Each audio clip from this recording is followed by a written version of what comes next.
Anna, Carl, Sigmund. My claws are the claws that cut the mind.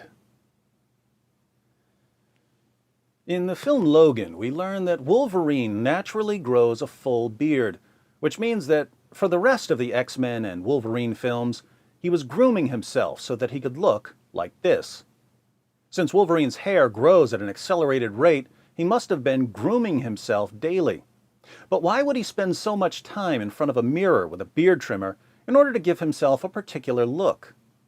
Well, as we saw in an earlier installment of the franchise, young Wolverine was born in the 1800s to the wealthy landowners John and Elizabeth Howlett. Wolverine's birth name was James Howlett. One evening, poor Wolverine hears a bang and rushes downstairs to find that his father has been shot to death by the groundskeeper. The scene causes Wolverine's mutation to manifest, and he murders the groundskeeper with his bone claws. Tragically, it turns out that Wolverine's mother, Elizabeth, has had an affair with the groundskeeper, who shares these dying words. He wasn't your father.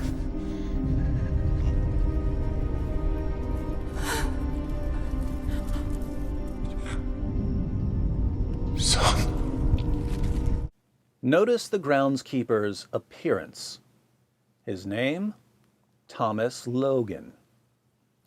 Wolverine spent more than a century grooming himself to resemble his biological father, whom he had killed.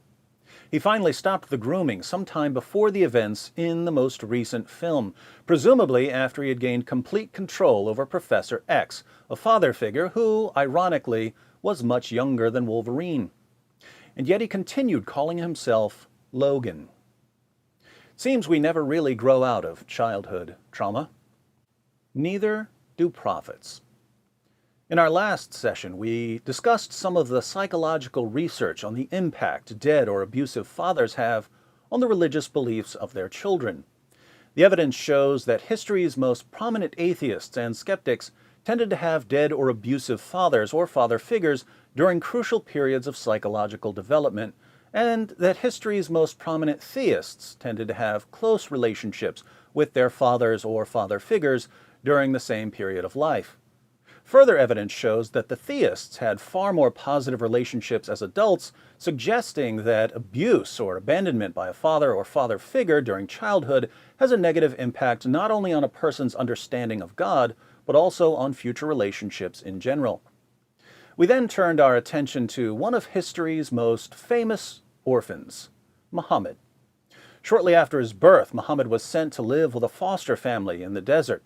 A few years later, he was taken away from his foster family and returned to his mother, who died when he was just 6 years old.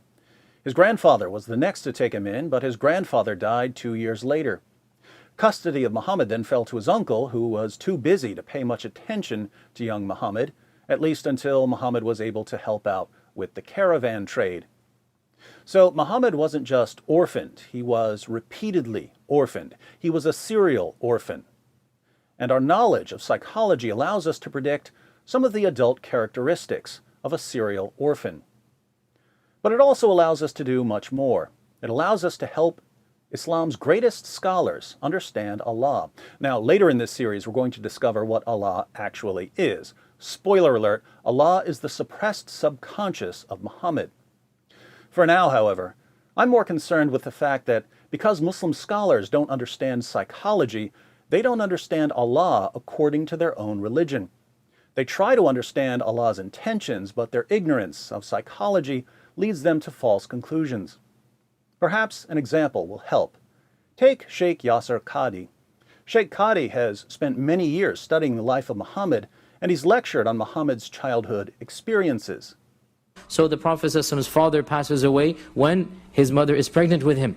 And his mother barely has 2.5 years really to take care of him and nourish him, because he was being taken care of by Halima as well. And then when the Prophet is barely 6 years old, he loses his mother and his father. Moreover, Sheikh Qadhi draws attention to the psychological impact of these childhood experiences. For instance, even the adult Muhammad broke down in tears when he visited the grave of his mother. They say that the Prophet ﷺ found a grave over there, and he sat down and he cried like we had never seen him cry before. Until his lihya, his beard, which is, mashallah, it is narrated the Prophet had a very big beard. His beard was wet with tears. Muhammad, when he was more than 50 years old, was so troubled by something that had happened when he was 6 years old that he sobbed until his beard was soaked with tears. Can we say that Muhammad's repeated losses as a child had a significant psychological effect on him? The fact that the Prophet ﷺ obviously is crying in this manner, I mean, we don't need to mention this is his mother. Really, it doesn't need to be mentioned the love that he must have felt and the pain that he must have endured at the death of Amina. But keep in mind that from an Islamic perspective, Allah really, really loves Muhammad. At times, Allah seems to have nothing better to do than to give Muhammad anything he wants. Even Muhammad's child bride Aisha noticed this. One day, after Muhammad received one of his morally convenient revelations, Aisha said to him in Sahih al-Bukhari 4788, "I feel that your Lord hastens in fulfilling your wishes and desires." So Allah loves Muhammad so much that he hastens to satisfy Muhammad's desires, and yet Muhammad was repeatedly orphaned as a child. The question that arises for Muslim scholars then is, why would Allah, who spent so much time satisfying Muhammad's desires as an adult, not satisfy Muhammad's childhood desire for a mother and a father? Why did Allah Azza wa Jal put 3 orphan situations, 3 traumatic trials, one after the other, upon our Prophet? The attempts of Muslim scholars to answer this question are a kind of theodicy. In the philosophy of religion, a theodicy is an attempt to explain why God, who's all-powerful and perfectly good, would allow various kinds of suffering in the world. An Islamic version of a theodicy would be an attempt to explain why Allah, who's all-powerful and loves to satisfy Muhammad's desires, put Muhammad through so much childhood trauma. Why did Allah subhanahu wa ta'ala put so much trials and tribulations on the young child? Why did Allah subhanahu wa ta'ala will such a difficult childhood? Sheikh Qadi offers several explanations, but all of them are wrong. He claims that Allah repeatedly orphaned Muhammad so that he, Allah, would be the one who cared for Muhammad. Like Allah says about Musa alayhi salam in the Quran, وَاصْطَنَعْتُكَ لِنَفْسِي, I was the one who took care of you. Allah Azza wa Jal took care of our Prophet ﷺ and took this responsibility directly. But this is just nonsense. Muhammad was taken to the desert where a wet nurse from the Banu Sa'd cared for him. Then his mother cared for him until she died. Then his grandfather cared for him until he died.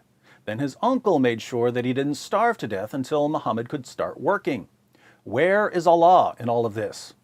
Now, of course, you can say, well, Allah is providing for Muhammad through all of these people. But you can say the exact same thing about children who have 2 wonderful parents. How are wonderful parents not a blessing from God? So how does repeatedly orphaning Muhammad make Allah more of a caregiver to Muhammad? Apart from this, Allah's miraculous care goes completely unnoticed. By the time Muhammad starts receiving revelations when he's 40 years old, he thinks he's demon-possessed. So what did Allah ultimately accomplish by caring for Muhammad by taking away everyone who was close to him? Allah has a plan. Allah has a plan. Sheikh Qadi also claims that Muhammad was orphaned so that he could be sent to the desert to learn excellent Arabic. The Arabic of the cities was regarded as corrupted because the city dwellers picked up too many foreign terms and so on. But the Arabic of the desert was pure, and this is what Muhammad learned.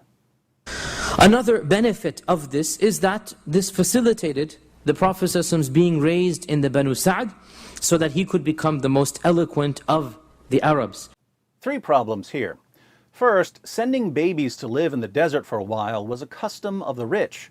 Muhammad only ended up being taken there because one of the desert wet nurses who came to Mecca couldn't find anyone else and was ashamed to go back without a baby. So Allah didn't need to orphan Muhammad to have him sent to the desert to learn Arabic. Wealthy parents would have done that, as even Sheikh Qadi admits. In fact, this was a custom of the elite of the Quraysh. It was a custom of the nobility of the Quraysh. Second, Muhammad was only in the desert for a few years. He was around 4 years old when he was sent back to his biological mother in Mecca. Sheikh Qadi's theodicy requires us to believe that Muhammad became history's greatest master of Arabic at the ripe old age of 4. And it is well known that the Prophet ﷺ spoke the best Arabic, and in fact there is a hadith to this regard as well, that Allah has blessed me with the most succinct, the most precise of all speech. Third, Sheikh Qadi's claim actually backfires against the main argument for the truth of the Quran. The Quran's central argument is that any chapter of the Quran is so wonderfully written, no other writer can match its Arabic prose. But if Muhammad was history's greatest master of Arabic, no one would be able to match his Arabic, right? So even if the Quran were truly unsurpassable, which it isn't, but even if it were, we could just attribute this to Muhammad's unsurpassable Arabic eloquence, couldn't we? In other words, Sheikh Qadi should be making the exact opposite claim here. He should be arguing that Muhammad's Arabic was awful and that the Quran's Arabic is wonderful, and therefore that the Quran couldn't have come from Muhammad. In fact, Muhammad's Arabic is apparently better than the Quran's Arabic. Sheikh Qadi regards Arabic with foreign words as impure. Now the Arabs viewed the language of the cities as being corrupted. The Arabs viewed the city language as being changed. Why? Because what happens to any language, it gets influenced by other cultures. But the Quran contains numerous foreign words. So if Muhammad, as a toddler in the desert, learned pure Arabic, uninfluenced by foreign vocabulary, and the Arabic of cities like Mecca is corrupted because it's been influenced by foreign vocabulary, and the Arabic of the Quran has been influenced by foreign vocabulary, then the Arabic of the Quran is corrupted and is inferior to the Arabic of Muhammad when he was a 4-year-old. A 4-year-old's Arabic was superior to Allah's Arabic. Better luck next time, Sheikh Qadi. The only remotely plausible theodicy here would be some form of what's called a soul-building theodicy. Soul-building theodicies claim that God sometimes allows suffering because suffering can make us better, more virtuous people. Being in dangerous situations, for instance, can produce courage. Going through various trials can build endurance, and so on. So, how does being repeatedly orphaned make one a better, more virtuous person? Being an orphan gives you many qualities that the Prophet ﷺ would need later on in his life. And when our Prophet ﷺ is deprived of a mother and father, automatically this makes the child more independent. It makes the child more mature, gives him wisdom. Also, going through these difficult times makes you understand and experience firsthand poverty, ruthlessness, living in a harsh environment, and generally speaking, this makes you more sensitive. By going through this traumatic time, our Prophet ﷺ developed that fondness, that softness, that mercy, that tenderness for not just orphans, but all those who are weak, and this is a necessary requirement for being a prophet. Once again, our Prophet ﷺ is going through tough times in order to be compassionate, in order to be merciful. And that is why there are so many ahadith about taking care of orphans. Our religion has it as a central pillar to take care of the orphan. And our Prophet ﷺ was an orphan. There's a divine wisdom. Nothing happens except that Allah has a plan behind it. My goodness, listening to Sheikh Qadi, we might conclude that the best thing we can do for our children is abandon them. They may not like it, but it'll turn them into strong, independent, mature, sensitive, compassionate people. Now, what's wrong with Sheikh Qadi's claim that Allah needed to destroy so many of Muhammad's early relationships in order to make him mature and sensitive and compassionate? Well, there are multiple problems. One, Allah had Muhammad's heart miraculously cleansed twice during his life. Once when he was a child and once when he was an adult. There is no other more relationship because Jibreel took it out. هذا حظ الشيطان منه. He took it out. And then he washed the heart in a golden cup of Zamzam. This incident of taking the heart out and washing it occurred one more time, almost 45 years later. Now, if your heart is miraculously cleansed of sin, aren't you going to be compassionate towards orphans? Did Allah really need to go the extra mile by orphaning Muhammad over and over again? 2, the Quran repeatedly commands Muslims to show kindness to orphans. Since Muhammad obeyed Allah's commands perfectly and had his heart cleansed of sin, wouldn't he have been compassionate towards orphans without being repeatedly orphaned? Also, if Muhammad was compassionate towards orphans due to his upbringing, and the Quran puts special emphasis on caring for orphans, doesn't the Quran once more seem like it comes from the mind of Muhammad?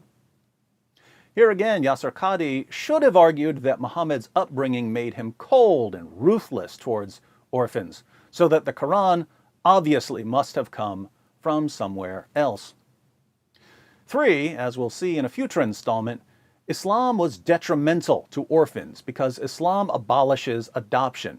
Adopting an orphan into your family is one of the most loving and humane things you can ever do. But Allah and Muhammad abolished this practice so that Muhammad could have the wife of his own adopted son. So Allah clearly cares more about Muhammad's sexual gratification than he cares about orphans. 4, Sheikh Qadhi radically distorts and misrepresents the impact of orphanhood on childhood development. There are negative impacts on education, as one study reports. The effect of a parent's death on children's education has been found to be severe. Children lose school time even before parents die. Many drop out of school. A higher proportion were too young to understand this negative experience, which unfolds more and more as they grow older, thus plunging them into deeper levels of depression. Orphanhood has a negative impact on IQ. Even though being raised by a foster family helps diminish this impact on girls, it doesn't diminish the impact on boys. IQ tests conducted on children between 4 and 5 years old revealed a difference between girls in foster care and those in an orphanage, but showed no difference in case of boys. Girls in foster care scored an average of 82, while those who remained at the orphanage scored only 70. On the other hand, boys scored an average of 60 regardless of whether they were fostered. The average IQ score in the general population is around 100. Orphanhood has a negative impact on brain development. Parents do a lot more than make sure a child has food and shelter, researchers say. They play a critical role in brain development. More than a decade of research on children raised in institutions shows that neglect is awful for the brain, says Charles Nelson, a professor of pediatrics at Harvard Medical School and Boston Children's Hospital. Without someone who is a reliable source of attention, affection, and stimulation, he says, the wiring of the brain goes awry. The result can be long-term mental and emotional problems. When Nelson first visited the orphanages in 1999, he saw children in cribs rocking back and forth as if they had autism. He also saw toddlers desperate for attention. They'd reach their arms out as though they're saying to you, "Please pick me up," Nelson says. So you'd pick them up and they'd hug you. But then they'd push you away and they'd want to get down. And then the minute they got down, they'd want to be picked up again. It's a very disorganized way of interacting with somebody.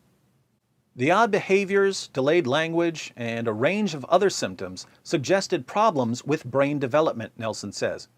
So he and other researchers began studying the children using a technology known as electroencephalography, EEG, which measures electrical activity in the brain.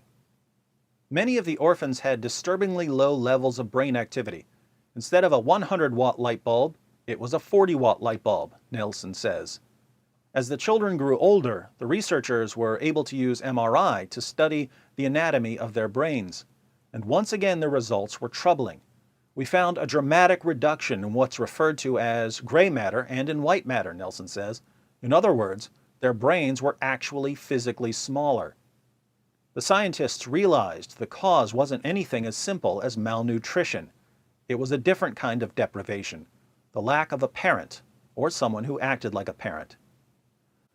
What about the moral characteristics of orphans? I haven't been able to find any studies suggesting that orphans are more sensitive or compassionate than non-orphans. From personal experience, I can say that my dad was an orphan, and the number of times I ever heard him show any concern for orphans was somewhere in the ballpark of 0. I also noticed from thousands of conversations with inmates in correctional institutions that almost none of the inmates ever shared stories about their fathers. Many of them shared stories about their mothers, but almost no one shared stories about their fathers. Do you know why that is?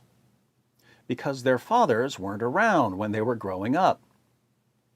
Shouldn't these young men with missing fathers have become more sensitive and compassionate than young men from two-parent homes?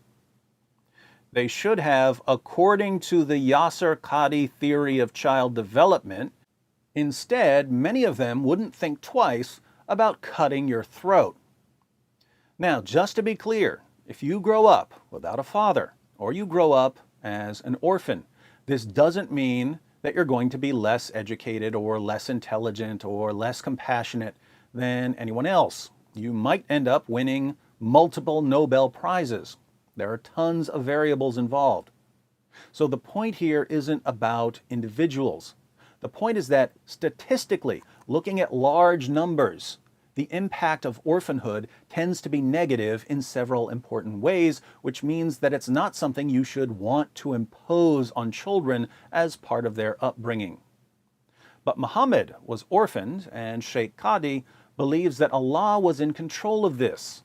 So Sheikh Qadhi has to see this as positive, and this leads him to present a rosy picture of orphanhood.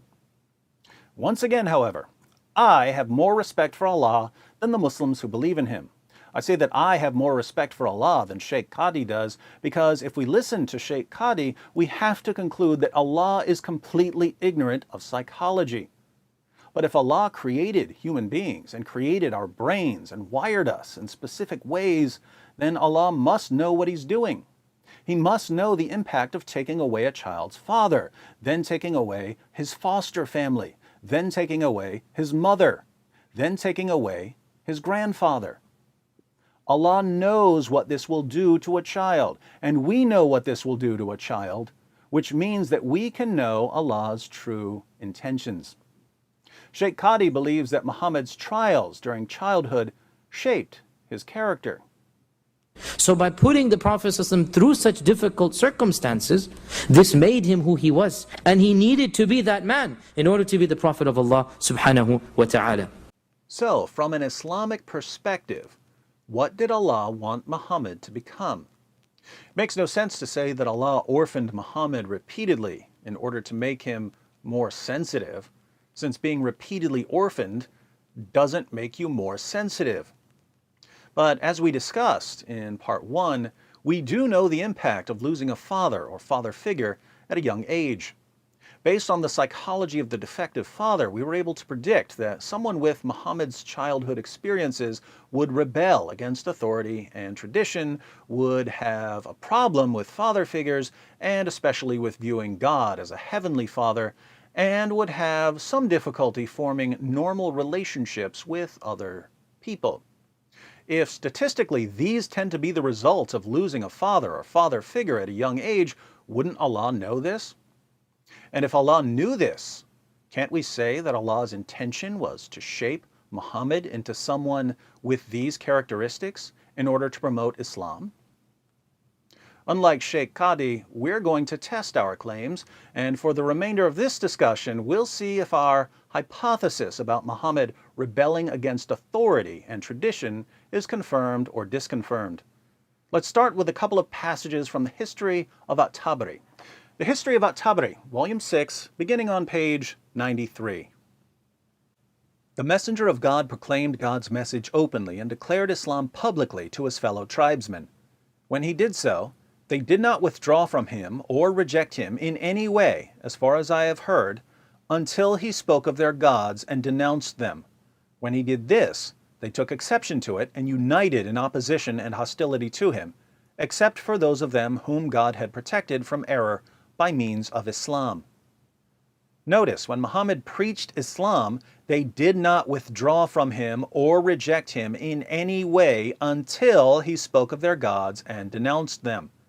So the Quraysh had no problem with Muhammad preaching Islam. They only objected to him denouncing their gods.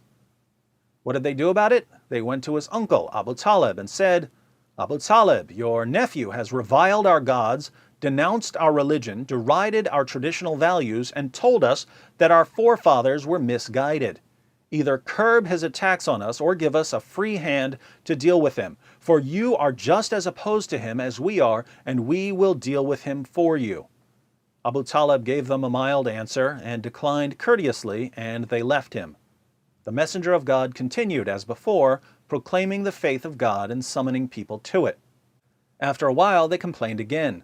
"Abu Talib, you are our elder and our chief, so give us justice against your nephew and order him to desist from reviling our gods, and we will leave him to his God." Here again, they have no problem with Muhammad preaching his view of God. They object to Muhammad reviling their gods, and their only request is that he stop reviling their gods. The tension builds, and in another passage beginning on page 101, a Muslim asks a Muslim from Mecca about the worst attack by the Quraysh on Muhammad. This is the worst attack on Muhammad. I said to him, "What was the worst attack you saw by Quraysh upon the messenger of God when they openly showed their enmity to him?" He replied, "I was with them when their nobles assembled one day in the Hijr and discussed the messenger of God. They said, 'We have never seen the like of what we have endured from this man. He has derided our traditional values, abused our forefathers, reviled our religion, caused division among us, and insulted our gods.'" Does that sound like rebellion against authority and tradition? "We have endured a great deal from him," or words to that effect. While they were saying this, the messenger of God suddenly appeared and walked up and kissed the black stone. Then he passed by them while performing the circumambulation, and as he did so, they made some slanderous remarks about him. I could see from the messenger of God's face that he had heard them, but he went on. When he passed the second time, they made similar remarks, and I could see from his face that he had heard them, but again he went on. Then he passed them the third time, and they made similar remarks, but this time he stopped and said, "Hear, men of Quraysh, by him in whose hand Muhammad's soul rests, I have brought you slaughter." Muhammad promises to slaughter his own tribe. They were gripped by what he had said, and it was as though every man of them had a bird perched on his head. Even those of them who had been urging the severest measures against him previously spoke in a conciliatory way to him, using the politest expressions they could think of, and said, "Depart in true guidance, Abu al-Qasim. By God, you are never ignorant." The Prophet left, and the next day they gathered in the Hijr, and I was again present. They said to one another, "You were talking about the unpleasantness which you have endured and the things which Muhammad has done to you, but when he openly said something disagreeable, you shrank from him." While they were saying this, the messenger of God suddenly appeared, and they leapt upon him as one man and surrounded him, saying, "Is it you who says this and that?" repeating what they had heard of his denunciation of their gods and their religion. The Prophet said, "Yes, I am the one who says that." So he admits to reviling their gods and their religion. Then I saw one of them grabbing his cloak, but Abu Bakr stood in front of him, weeping and saying, "Woe upon you all! Would you kill a man because he says, 'My Lord is God'?" Then they left him, and that is the worst thing I ever saw Quraysh do to him. Think about this. The text says over and over again that the Quraysh had no problem with Muhammad believing in Allah alone and preaching Islam. They had a problem with Muhammad insulting their gods, reviling their religion, abusing their forefathers, and causing division. Muhammad did this for years, and they kept going to his uncle, asking Abu Talib to convince him to stop talking about their gods. In response, Muhammad promised to slaughter them. We just read it, I'm not making this up. One of them grabbed his cloak And Abu Bakr screamed, "Are you going to kill a man simply for believing in Allah?" Have you noticed that Islam often causes its adherents to interpret any objections to Islamic practices as simple objections to belief in Allah? Hey, I have a problem with marrying 6-year-old girls and female genital mutilation and raping female captives and violently subjugating non-Muslims and terrorist attacks in general. Why is David Wood persecuting us simply for believing in Allah? So, did Muhammad rebel against authority and tradition? Yes, the only exceptions were that he continued certain pagan practices, such as circling the Kaaba and kissing the black stone, but only because he could incorporate these pagan practices into his rebellion. But Muhammad wasn't satisfied with rebelling against authority and tradition. He also encouraged others to rebel against authority and tradition, unless the authority and tradition came from him. Of course, any prophet might say to his listeners, "Don't just believe what your parents believed, you need to put God first." But with Muhammad, this rises to the level of obsession, and the main obstacle to Islam turns out to be people trusting their fathers. Surah 2, verse 170. When it is said to them, the unbelievers, "Follow what Allah has sent down," they say, "Nay, we shall follow what we found our fathers following." What? Even though their fathers did not understand anything, nor were they guided? Surah 5, verse 104. And when it is said to them, "Come to what Allah has revealed, and unto the messenger Muhammad," they say, "Enough for us is that which we found our fathers following," even though their fathers had no knowledge whatsoever and no guidance. Surah 7, verse 28. And when they commit an indecency, they say, "We found our fathers doing this, and Allah has enjoined it on us." Say, "Surely Allah does not enjoin indecency. Do you say against Allah what you do not know?" Surah 9, verse 23.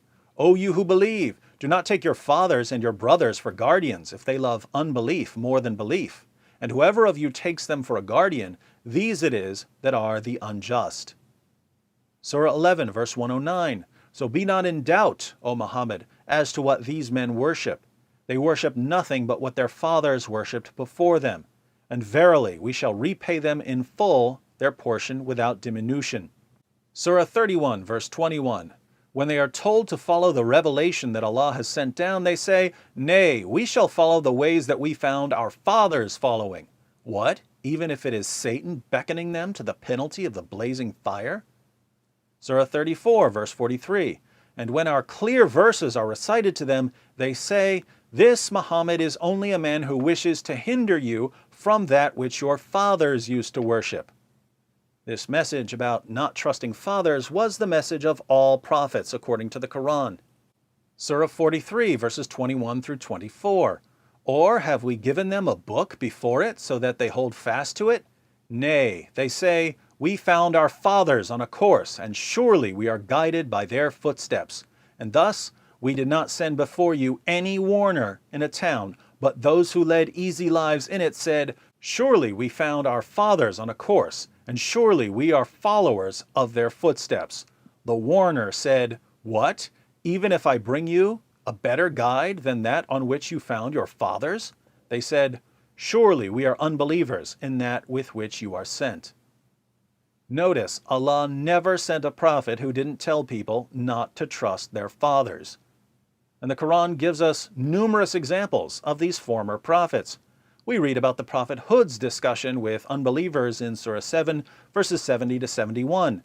They said, "Have you come to us that we may serve Allah alone and give up what our fathers used to serve? Then bring to us what you threaten us with, if you are the truthful ones." He said, "Indeed, uncleanness and wrath from your Lord have lighted upon you. What?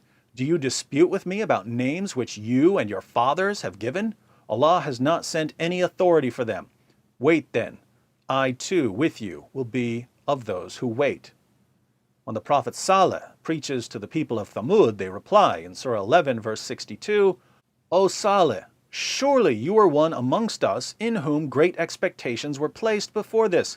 Do you now forbid us from worshipping what our fathers worshipped?" Abraham speaks to his people in Surah 21. We read in verses 52 to 54, when he said to his father and his people, "What are these images to which you are devoted?" They said, "We found our fathers worshipping them." He said, "Indeed, you and your fathers have been in manifest error." We find a similar passage in Surah 26, verses 70 to 76. When he, Abraham, said to his father and his people, "What do you worship?" They said, "We worship idols, and to them we are ever devoted." He said, "Do they hear you when you call, or do they profit you or cause you harm?" They said, "Nay, but we found our fathers doing so." He said, "Have you then considered what you have been worshiping, you and your fathers before you?" In Surah 12, verse 40, Joseph says to his fellow prisoners in Egypt, "If not him, you worship nothing but names which you have named, you and your fathers, for which Allah has sent down no authority." In Surah 11, verse 87, the Midianites respond to the prophet Shu'aib, presumably Jethro, "O Shu'aib, does your prayer enjoin you that we should forsake what our fathers worshipped, or that we should not do what we please with regard to our property?" In Surah 10, verse 78, Pharaoh and his chiefs reply to Moses, "Have you come to turn us away from the ways we found our fathers following, in order that you and your brother may have greatness in the land?" In Surah 14, verse 10, Moses tells the Jews about the message of the prophets before him. Their messengers said, "Is there doubt about Allah, the maker of the heavens and the earth? He invites you to forgive you your faults and to respite you till an appointed term." They said, "You are nothing but mortals like us. You wish to turn us away from what our fathers used to worship. Bring us, therefore, some clear authority." The main task of all prophets, according to Muhammad, the orphan with a psychological need to rebel against authority and tradition, seems to be convincing people not to listen to their fathers. This is interesting because the vast majority of Muslims only believe in Islam because it's what their parents taught them. Nevertheless, convincing people to rebel against their parents and culture usually doesn't go over too well. So, not surprisingly, Muhammad had to flee Mecca. The Meccans couldn't have been happier. Once he was gone, they could go on practicing their religion and traditions. Muhammad was safe hundreds of miles away in Medina. He and his followers could work and worship Allah and learn the Quran in peace. But Muhammad didn't want to live in peace, so he started robbing the Meccan caravans. Muhammad knew that the people of Mecca depended on these caravans. Anyone who had any money would invest it, hoping to get back something extra to feed their families. If the caravan didn't return, some people would starve. So Muhammad started attacking these caravans. The attacks eventually led to war with Mecca. Muhammad won the war when he conquered Mecca, seized the Kaaba, and smashed the 360 idols worshipped by the pagans of Arabia. His tribe, the Quraysh, was forced to submit to him. So, Muhammad attacked his own people theologically, socially, morally, economically, and militarily. And he won. Therefore, if you're a Muslim and you ask, why did Allah Azza wa Jal put three orphan situations, three traumatic trials, one after the other, upon our Prophet? The correct answer from an Islamic perspective is not, "I guess Allah wanted to make Muhammad more sensitive." The correct answer from an Islamic perspective is that Allah wanted to turn Muhammad into the ultimate weapon for destroying cultures, and in order to do that, he had to crush Muhammad emotionally and psychologically. But this isn't all that Allah wanted to do with Muhammad. In our next video, The Psychology of Islam Part 3, Theology of the Fatherless, we'll see how Allah's psychological experiments on Muhammad led Muhammad to react violently to the Judeo-Christian view of God as our Heavenly Father. So, in X-Men movie terms, Allah is the theological equivalent of Dr. Xander Rice, director of Alkali Transigan, the company that creates the soulless Wolverine clone X-24 to annihilate its enemies. X-24 is the 24th experiment, which makes the prior experiments obsolete. Of course, in the Quran, Muhammad, the seal of the prophets, is the 25th prophet mentioned by name, so he should technically be Allah's X25. Or if we go with P for prophet, he was Allah's P25.